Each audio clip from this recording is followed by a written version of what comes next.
यहाँनिरको मेरो आज चाहिँ लास्ट भिडियो आज मेरो लास्ट दिन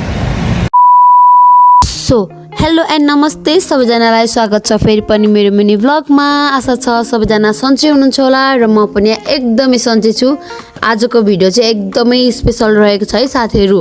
किन स्पेशल छ त त्यसको लागि चाहिँ हजुरहरूले भिडियो अन्तिमसम्म हेर्नुपर्ने हुनेछ र बिहानै उठेर फ्रेस भएर रेडीहरू भएर खाना प्याक गरेर चाहिँ म निस्केँ कामतर्फको लागि अनि काममा निस्किने बेलामा त ठिकै थियो मौसम घाम पनि ठिक्क लागिरहेको थियो र काममा पुग्ने बेलामा पुगिसकेपछि देख्न सक्नुहुन्छ मेरो हालत कस्तो भइसकेको थियो घरदेखि आउँदा र काममा पुग्दाको हालत चाहिँ मेरो यस्तो थियो र म लागेँ डाइरेक्ट सरसफाइतिर अनि मैले चाहिँ यता टेबलहरू पुसपास गर्न थालेँ अनि शरण दादा लक्ष्मी भएर चाहिँ अरू सरसफाइ गर्न लाग्नुभयो अनि म जान्छु चिसो पानी लिनको लागि घरबाट चिसो पानी लिएर आइसकेपछि चाहिँ हाम्रो खाना खाने समय भइसकेको थियो र हामी खाना खानतर्फ लाग्छौँ र वाटको इन्सिडेन्ट साथीहरू शरण दादाको सब्जी पनि भिन्डी र मेरो सब्जी पनि भिन्डी हे भगवान् त्यही पनि दस्तो तस्तो गएर हामीले खाना खायौँ मिलेर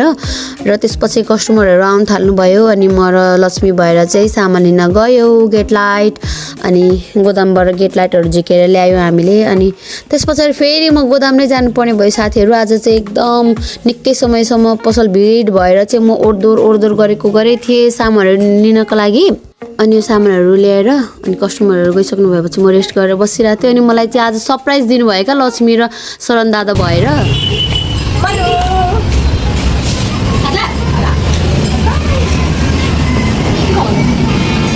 हामीले के अरे गिफ्ट उपहार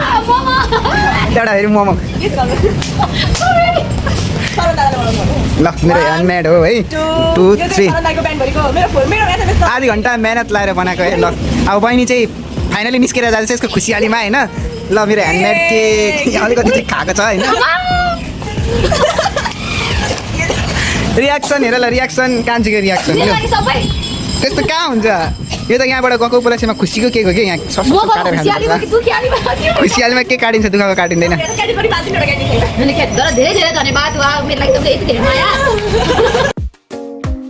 दादाले एकदमै मिठो केक बनाउनु भएको थियो साथीहरू एकदमै धेरै धन्यवाद दादा तपाईँलाई यो मिठो सरप्राइजको लागि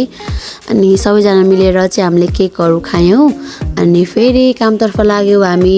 देख्न सक्नुहुन्छ हजुरहरूले हाम्रो यहाँ बचकाना खतम भएकै छैन